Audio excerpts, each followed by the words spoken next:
Bangunlah dulu, tunaikan cepat kewajipanmu sembahyang fardu.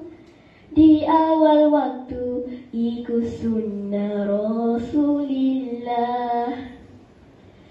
Bergema indah laungan azan selalu didengar di subuh hari.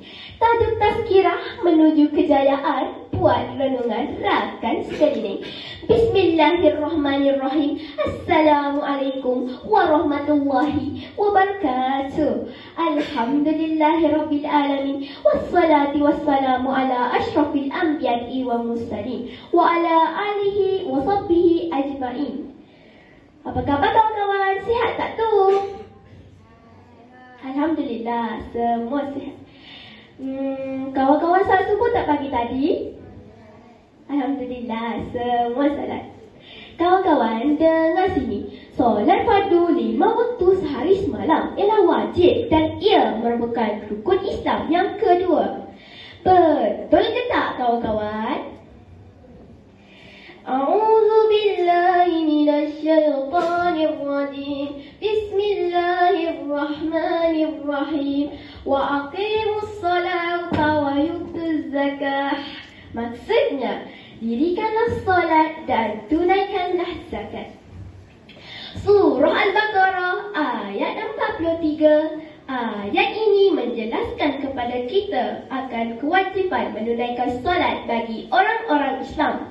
Namun, mengapa agaknya kawan-kawan seruan menuju kejayaan ini makin dipinggirkan?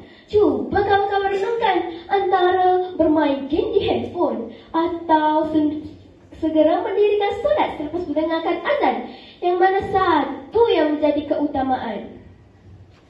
Alah, mama ni orang tengah main Mobile Legend ni. Jadi orang solat lah. Kapan lagi waktu tu?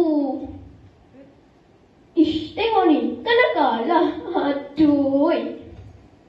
Harus diingatkan kawan-kawan, dalam sirah perjalanan Isra' dan Mi'raj, Nabi Muhammad SAW telah ditunjukkan bahawa orang yang meninggalkan solat akan mendapat dosa yang besar. Mereka akan dimasukkan ke dalam neraka sakar dan dibakar dalam api marak membara.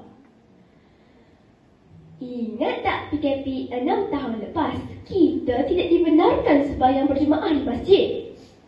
Dalam media sosial, ramai netizen yang marah-marah. Kata mereka, mengapa kita perlu takut kepada penyakit berbanding kepada Allah SWT? Namun, kini masjid telah dibuka semula. Adakah netizen yang marah-marah dalam sosial media itu